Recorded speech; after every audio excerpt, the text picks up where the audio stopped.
corner store, 2 a.m. Got some mango high, choose a bag of chips. Rolling through the city and we high. What's going on, Mountaineer fans? It's been far too long without some App State football. Thanks, Southern Miss. But in all seriousness, it was better to play it safe than sorry with the type of weather that was going on throughout much of the state last weekend.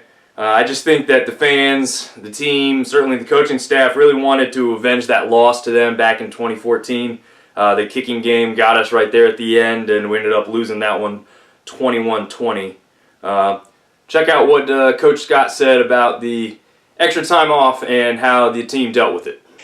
How did you handle it with your team? I know there was some disappointment. Yeah. I mean, certainly when things kind of materialized over the course of last week, it was the right thing to do.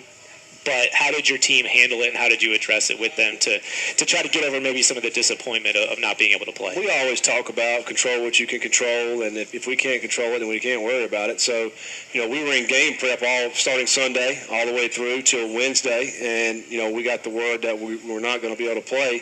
And so Wednesday afternoon we did like a bye week type practice, and, got a lot of the young guys, scrimmaged the young guys at the end, and, so it was fine. It was a little bit of a little downer, I think, for Wednesday's practice because that's when we just found out. And then we didn't have classes on Thursday and Friday, and so we let the guys off Thursday, Friday, Saturday. We came back Sunday and had a normal Sunday prep week, getting ready for Gardner Webb. And it was a great practice on Sunday, and guys were flying around fresh. And basically that's what we've done this week. So we've had a normal practice type week for us.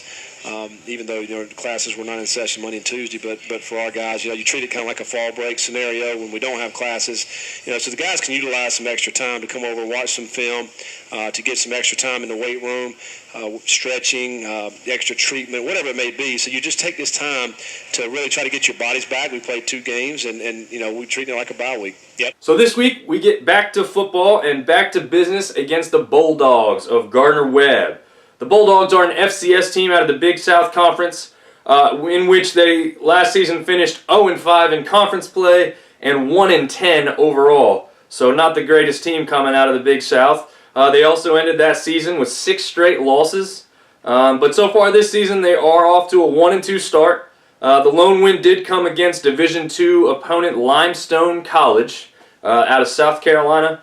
They won that game 52-17. However, they have lost their last 2 games to North Carolina A&T and Western Carolina, respectively. And the scores in those 2 games were 45-6 and 28-10.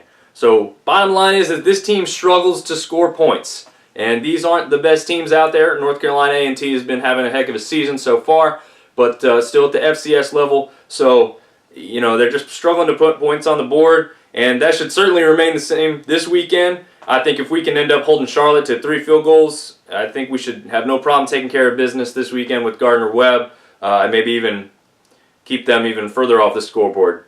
The Bulldogs quarterback is Jordan Smith. He's thrown exactly 0 touchdowns so far this season, and for no more than 192 yards in any game. He's also got 4 interceptions to go along with that, so there's some of their struggles there.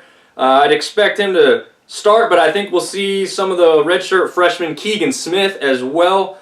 He's thrown 1 pass for 14 yards and only has 3 rushes for 15 yards. However, he does have a touchdown to go with that. So he seems like the more mobile guy, kind of like a wildcat quarterback more often.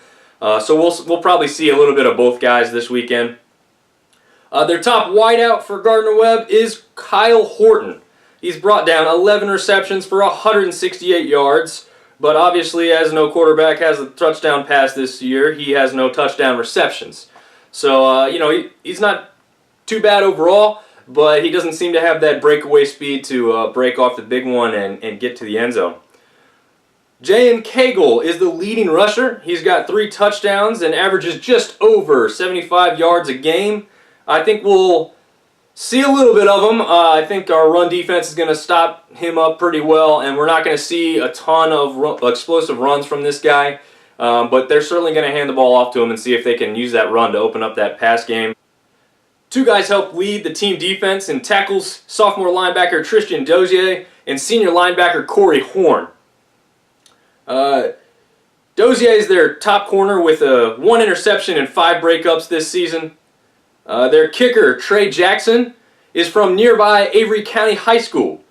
He hasn't missed a kick yet this year, so if they get within about 40 yards, they put him out there to try and put some points on the board. His longest kick is 41. So far this year he's perfect, but I think he's only kicked a handful of kicks, so we'll see how many opportunities he gets this weekend. Now you can check out some clips from some of their earlier games this year.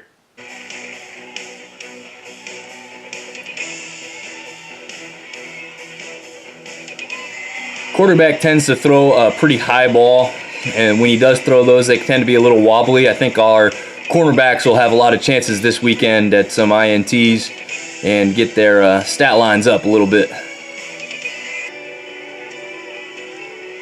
Their defense plays out of mostly a 4-3, with one of the down linemen kind of staying up in his stance in the hopes, I guess, that they get to the quarterback a little bit easier. Just their leading rusher here, number 28. From the highlights I've seen, he typically, when he's not near the end zone, wants to try and break it outside a lot. So I think if we can contain the outside on the run game early, force them to try and go up the center, we'll have pretty good success at breaking this team down and putting them into passing situations in which they will not be very successful with our pass defense. Here's the kicker from Avery County. I mean, he hits this field goal with plenty of distance in it. I expect to see him on the field about as often as they can get him in range, which is roughly about 40 yards from what I've seen on the stat line so far this year.